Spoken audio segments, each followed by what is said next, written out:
Equals you know that feeling when the subway platform swallows you whole, and your fear stands right beside you, breathing in perfect synchronization with the approaching train? The golden sodium lights flicker against tile walls, casting shadows that pulse with your racing heartbeat. Your immigration papers crumple slightly in your damp palm, first day after everything changed, and uncertainty sits heavier than your worn backpack. Your fear isn't abstract anymore.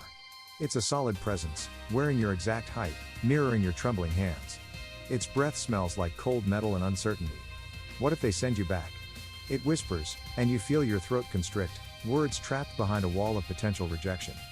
The platform vibrates with approaching metal, with potential futures collapsing and expanding with each passing second. Then there's the construction site, where concrete dust hangs like unresolved history between you and the family member texting after years of silence. Lunch break, suspended between half-eaten sandwiches and rusted scaffolding. Your phone screen glows blue-white, the message from your estranged sister hanging between connection and complete disconnection. The delayed, indefinite nature of reconciliation sits in your chest, a hollow ache, a waiting room of potential. You recognize this moment, when belief trembles, when faith becomes a calculation of potential outcomes. This philosopher understood something profound about human uncertainty, that belief isn't just emotional, but a strategic negotiation with the unknown. Pascal's wager wasn't just about God, but about how we navigate moments of radical uncertainty. Your breath catches. What if believing, in yourself, in possibility, in connection, is itself the transformation? The train arrives. The text remains unanswered. The papers flutter. And somewhere between fear and hope, you're already making your wager. That fear you just felt? It is costing you more than you realize. Pascal understood something profound about human uncertainty. We are constantly gambling with our deepest beliefs, often without knowing the stakes. You're standing in the pharmacy prescription line at 3 a.m., the blue-white fluorescent lights casting harsh shadows across your exhausted face. Your newborn's prescription sits in your trembling hands, antibiotics for an ear infection. But something deeper aches, the disconnection you feel, the sense that you haven't truly bonded with this tiny human who depends entirely on you. Your chest feels hollow. Not the physical emptiness, but something more existential, a space where connection should live. You replay the conversation with your partner from earlier. Don't you feel it? Don't you love him? And you couldn't answer. Your hands, cold and slightly damp, grip the prescription bag like a lifeline. This is Pascal's wager playing out in real time. Not about religious belief, but about the belief in your own capacity to love, to connect. What if your doubt is already costing you moments of intimacy you can never recover? What if your hesitation creates a chasm that widens with each passing hour? The line inches forward. An elderly woman ahead of you shifts her weight, her orthopedic shoes squeaking against the linoleum. You wonder, how many moments of potential connection have you already lost to uncertainty? How many times have you stood at the edge of vulnerability and stepped back? Your breath catches in your throat. The baby shifts in the carrier, and for a moment, just a moment, you feel something. A flutter. A recognition. But doubt rushes back in, cold and quick as a draft. This philosopher understood that our greatest losses aren't dramatic, they're incremental. They happen in quiet moments like these, a prescription line at 3 a.m., a baby breathing softly, a heart not yet fully opened. The cost of doubt is not just what you lose now. It's what never gets a chance to bloom. So why do we do this to ourselves? The answer lies in a fundamental misunderstanding. You're standing in the hardware store's paint section, fluorescent lights casting harsh shadows across rows of color swatches. Mark, the employee you know you need to fire, is helping you select paint, and the tension between you is thick as wet primer. Your commute home feels suspended, like this moment could stretch into infinity or shatter completely. Your hands are cold, gripping paint sample cards with a desperation that has nothing to do with wall color. Mark's voice is steady, professional, betraying nothing of the performance review waiting in your desk drawer. Each color becomes a metaphor, the slate gray of uncomfortable conversations, the burnt sienna of unspoken disappointments. Your chest feels compressed, breath shallow. You know the conversation is coming, the one where you'll explain that his performance doesn't match the potential you once saw. But right now, in this moment between work and home, between decision and execution, you're suspended. The paint chips flutter slightly under the air conditioning. Mark points to a neutral tone. This might work well, he says, and you both know he's talking about more than just wall color. He knows. You know. The unspoken hangs between you like dust motes in artificial light. Belief is a strange mechanism. Equals we construct elaborate narratives to avoid the simplest truths, that sometimes potential isn't enough, that sometimes care means making hard choices. Pascal understood this fundamental human tendency to complicate what is essentially simple. We would rather negotiate with uncertainty than face direct truth. Your hand trembles slightly taking the paint sample. One choice. One moment. The entire trajectory of a human relationship balanced on something as mundane as a color selection. The fluorescent lights buzz. Mark waits. And you are caught in the space between what must be done and what you wish could be different. Equals now that we understand where this wisdom comes from, let us break down exactly how it works. You're standing in the plant nursery greenhouse, sunlight filtering through condensation-covered glass, surrounded by rows of delicate seedlings. The envelope with your medical results sits heavy in your hand, unopened. Your partner of 20 years stands 3 rows away, arranging terracotta pots, and you realize you haven't truly looked at each other in months. Your chest feels tight, not from fear, exactly, but from the weight of unspoken possibilities. The greenhouse smells of damp earth and green potential. Your fingers trace the sealed envelope's edge, understanding suddenly that belief isn't about certainty, but about how you choose to frame uncertainty. Pascal would say this moment is your wager, open the envelope and know, or keep it sealed and preserve this fragile moment of suspended hope. Your hands are cold despite the humid greenhouse air. Your wedding ring feels suddenly unfamiliar against your skin. In the teacher's lounge, early morning light bleeding through dusty Venetian blinds, you catch your neighbor's reflection in the window. You've avoided eye contact for years, but today something shifts. The coffee machine gurgles. Fluorescent lights hum overhead. Your identity feels like something you're trying on, not something you've always worn. Another wager, acknowledge the connection or maintain the careful distance you've constructed. Your throat feels dry. Equals your shoulders rise slightly, then drop. The mathematics of belief isn't about proof, but about potential, what might transform if you simply choose to see differently.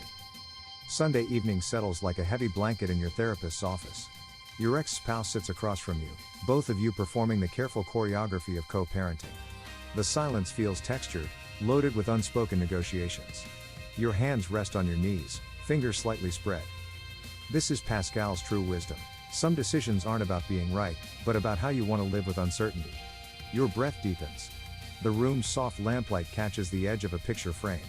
You are making a wager, not with God, but with yourself, about what story you'll choose to inhabit.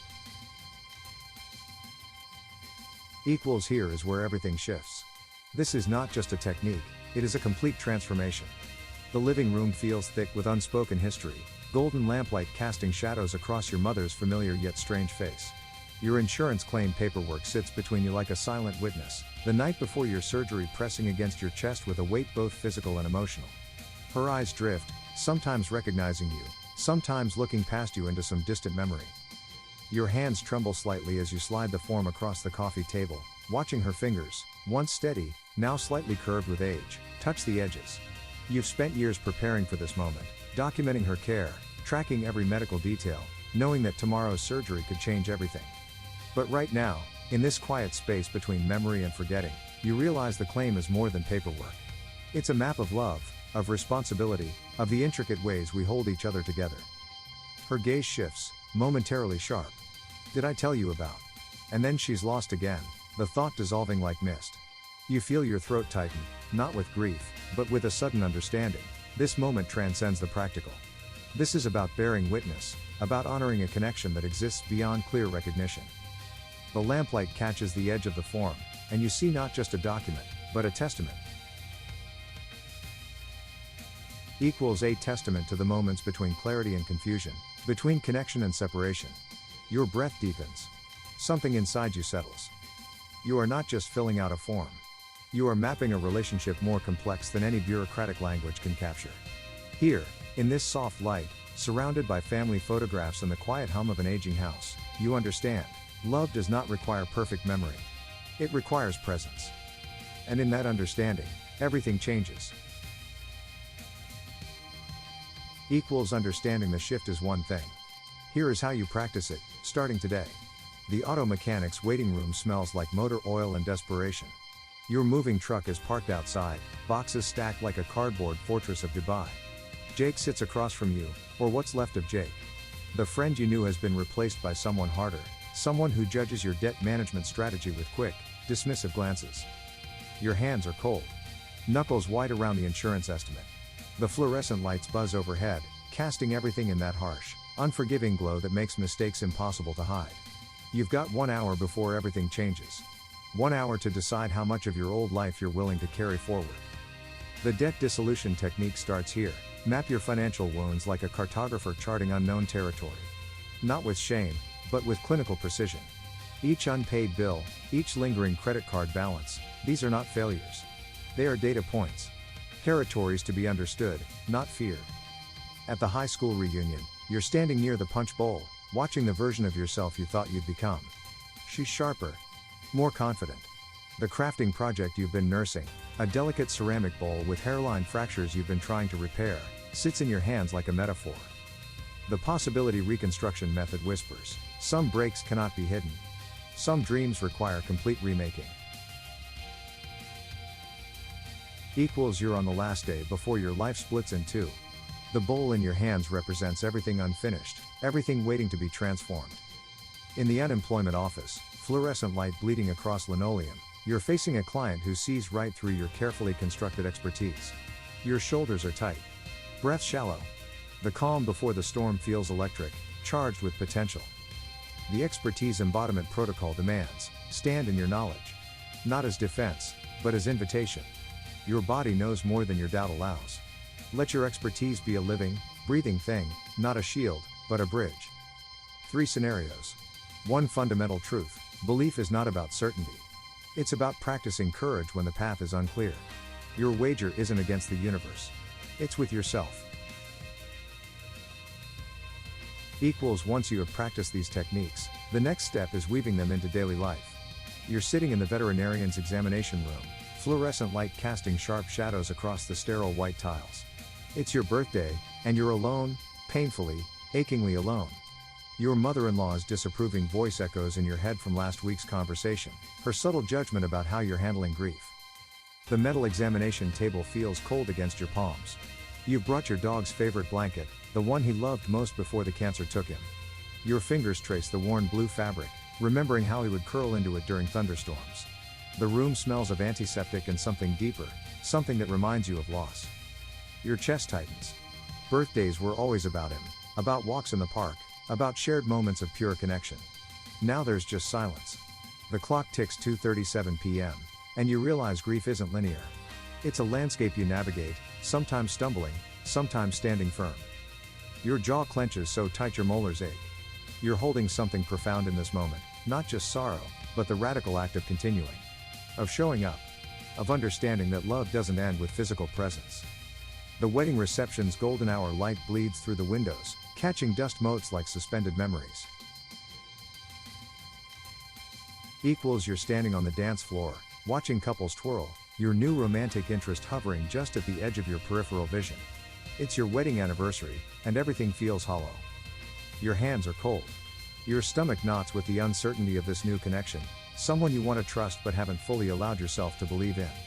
Career transition sits heavy on your shoulders, a weight that makes movement feel impossible.